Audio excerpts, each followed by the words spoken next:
I will crush RSS ಅಂದ್ರು. RSS ಇದೆ, ನೆಹರು ಇಲ್ಲ, ಇಂದಿರಾ ಗಾಂಧಿ ತುರ್ತು ಪರಿಸ್ಥಿತಿ ಏರಿ ಸರ್ವಾಧಿಕಾರಿಯಾಗಿ ನಡೆದರು, ಸಂಘವನ್ನು ಬ್ಯಾನ್ ಮಾಡಿದರು. ಇಂದಿರಾ ಗಾಂಧಿ ಇಲ್ಲ, ಭಾರತ ಇದೆ, RSS ಇದೆ. ಇವರು ಪ್ರಿಯಾಂಕ್ ಖರ್ಗೆ ಅವರೇ, ನೀವು ಈಗ ನಿನ್ನೆ ಮೊನ್ನೆ ಹೋಮ್ ಮಿನಿಸ್ಟರ್ ಆಗಿದ್ದೀರಿ, ನಿಮ್ಮ ಅಪ್ಪ ಮುಂಚೆನೇ ಆಗಿದ್ದರು, ನಿಮ್ಮ ಅಪ್ಪನ ಕೈಲೇ ಏನು ಮಾಡೋಕ್ಕಾಗಲ್ಲ.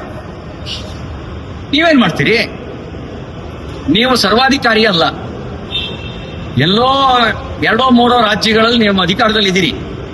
ಅದು ಅಧಿಕಾರದ ಕೊನೆಯ ದಿನಗಳು, ನಿಮ್ಮ ಅಧಿಕಾರದ ಕೊನೆಯ ದಿನಗಳು, ನಿಮ್ಮ ಪಕ್ಷದ ಅಧಿಕಾರದ ಕೊನೆಯ ದಿನಗಳು. ನಿಮ್ಮ ಅಪ್ಪನ ಹಣೆ ಮುಂದಿನ ಸರಿ ನೀವು ಈ ಕಾಂಗ್ರೆಸ್ ರಾಜ್ಯದಲ್ಲಿ ಅಧಿಕಾರಕ್ಕೆ ಬರಲ್ಲ.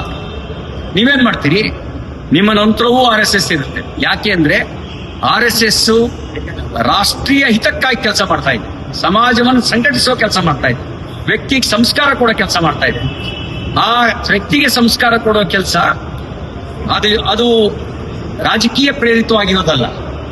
ವ್ಯಕ್ತಿಗೆ ಸಂಸ್ಕಾರ ಕೊಡುವ ಕೆಲಸ ಅದು ಬಿಸ್ನೆಸ್ ಅಲ್ಲ, ನೋಂದಣಿ ಮಾಡ್ಕೊಳ್ಳೋಕೆ ಅದು ಸಂಘ ಅಲ್ಲ, ಅದು ಬಿಸ್ನೆಸ್. ಅದು ಸಮಾಜವನ್ನು ಸಂಘಟಿಸೋ ಸಂಘಟನೆ, ಸಮಾಜದೊಳಗಿರುವಂತ ಒಂದೊಂದು ಸಂಘಟನೆ ಅಲ್ಲ. ಸಮಾಜದ ಒಳಗಿರೋ ಸಂಘಟನೆ ಬೇರೆ, ಇಡೀ ಸಮಾಜವನ್ನೇ ಸಂಘಟಿಸಬೇಕು ಅಂತ ಹೇಳಿ ವ್ಯಕ್ತಿಗೆ ಸಂಸ್ಕಾರ ಕೊಡುವಂತ ಸಂಘಟನೆ ಬೇರೆ. ಹಾಗಾಗಿ ನಿಮಗೆ ಮಾಡೋ ಕೆಲಸ ಬೇರೆ ಇದಾವೆ, ನೀವು ಗಮನಿಸಬೇಕಾಗಿರೋ ಕೆಲಸಗಳು ಬೇರೆ ಇದಾವೆ. ದೊಡ್ಡ ಪ್ರಮಾಣದಲ್ಲಿ ಬಾಂಗ್ಲಾದೇಶದವರು ಅಕ್ರಮ ನಿವಾಸಿಗಳು ಬೆಂಗಳೂರಿನಲ್ಲಿದ್ದಾರೆ, ಕರ್ನಾಟಕದಲ್ಲಿದ್ದಾರೆ. ಇಲ್ಲಿತ್ತು ಮಾದಕ ವಸ್ತು ಚಟುವಟಿಕೆ ಅಂತ ಅಪರಾಧ ಕೃತ್ಯಗಳಲ್ಲಿ ಭಾಗಿಯಾಗಿದ್ದಾರೆ ಅನ್ನೋದ್ರ ಕಡೆ ಗಮನ ಕೊಡ್ರಿ. ಹೋಮ್ ಮಿನಿಸ್ಟರ್ ರೀ, ದರೋಡೆ ಪ್ರಕರಣಗಳು ರಾಜಾರೋಷವಾಗಿ ನಡೆಯೋದು ಕರ್ನಾಟಕಕ್ಕೆ ಗೌರವ ತರುವ ಸಂಗತಿ ಅಲ್ಲ, ಇದ್ರ ಕಡೆ ಗಮನ ಕೊಡಿ.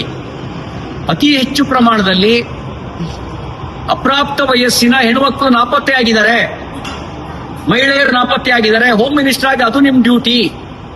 ರಾಷ್ಟ್ರೀಯ ಸ್ವಯಂ ಸೇವಕ ಸಂಘ ಅದು ದೇಶಭಕ್ತ ಸಂಘಟನೆ, ಇದರಿಂದ ಅಪಾಯ ಇಲ್ಲ. ನೀವು ಗಮನಿಸಬೇಕಾಗಿರೋದು ಇಲ್ಲೇ ಇದ್ದು ಬಾಂಬ್ ತಯಾರು ಮಾಡುವಂತ ಸಂಚು ರೂಪಿಸ್ತಿರ್ತಕ್ಕಂಥ ದ್ರೋಹಿಗಳ ಬಗ್ಗೆ ಗಮನಿಸಿ, ಅದು ನಿಮ್ ಡ್ಯೂಟಿ.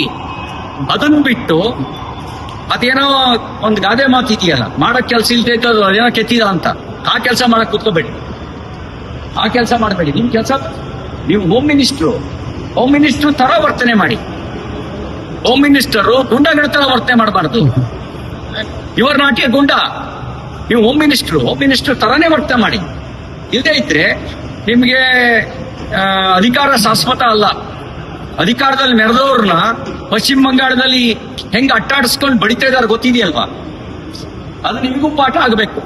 ನಿಮ್ಗೆ ಅಧಿಕಾರ ಶಾಶ್ವತ ಅಲ್ಲ. ಅಧಿಕಾರ ಇದ್ದಾಗ ದೌರ್ಜನ್ಯ ನಡೆಸಿದ್ರೆ ಕಾಲ ಹೀಗೆ ಇರೋದಿಲ್ಲ. ಒಂದಿನ ಬೀದಿಗೆ ಬಂದಾಗ ಪಶ್ಚಿಮ ಬಂಗಾಳ ತರ ನಮಗೂ ಬಿಟ್ಟಾತು ಅನ್ನೋ ಭಯ ನಿಮ್ಗಿರ್ಲಿ. ಆ ಭಯದಿಂದ ಎಚ್ಚರಿಕೆ ವಹಿಸಿ ನೀವು ಮಾಡಬೇಕಾದ ಕೆಲಸಗಳನ್ನ ಯಾವುದೋ ಒಂದು ಪಟ್ಟಿ ಮಾಡ್ಕೊಳ್ಳಿ. ನೀವು ಮಾಡಬೇಕಾಗಿರೋದು ಭಯೋತ್ಪಾದನೆ ನಿಗ್ರಹವನ್ನ, ಮಾದಕ ವಸ್ತು ಅಕ್ರಮ ಮಾದಕ ವಸ್ತು ಸರಬರಾಜು. ಮಹಾರಾಷ್ಟ್ರದ ಪೊಲೀಸರು ಬಂದು ಮೈಸೂರಲ್ಲಿ ಹಿಡಿತಾರೆ, ನಾಚಿಕೆ ಆಗ್ಬೇಕಲ್ಲ ನಮ್ಗೆ ಅಂತ ನೀವು ಕೇಳ್ಬೇಕು. ನಿಮ್ ಪೊಲೀಸರಿಗೆ ಇದನ್ನ ಕೇಳಬೇಕು. ಇಂಥದ್ರ ಕಡೆ ಗಮನ ಕೊಡಿ. ಬೆಂಕಿ ಹಚ್ಚೋ ಕೆಲಸ ಮಾಡಬೇಡಿ. ನೀವೀಗಿರೋದು ಬೆಂಕಿ ಹಚ್ಚೋ ಕೆಲಸದ ಜಾಗದಲ್ಲಿ ಅಲ್ಲ, ಬೆಂಕಿ ಆರ್ಸಕ್ಕೆ. ಬೆಂಕಿ ಹಚ್ಚೋ ಕೆಲಸ ಮಾಡಿದ್ರೆ ಆ ಬೆಂಕಿ ನಿಮ್ಮನ್ನು ಸುಡುತ್ತೆ. ನೀವು ಕರ್ನಾಟಕದ ರಾಜ್ಯದ ವಿಶ್ವದ ಒಂದು ನೆಮ್ಮದಿಗೆ ಬೆಂಕಿ ಹಚ್ಚಬಹುದು ಅಂತಂದ್ರೆ ಆ ಬೆಂಕಿಯಲ್ಲಿ ಚಳಿ ಕಾಯಿಸ್ಕೋಬಹುದು ಅಂತ ಭಾವಿಸ್ಕೋಬೇಡಿ. ಆ ಬೆಂಕಿ ನಿಮ್ಮನ್ನು ಸುಡುತ್ತೆ.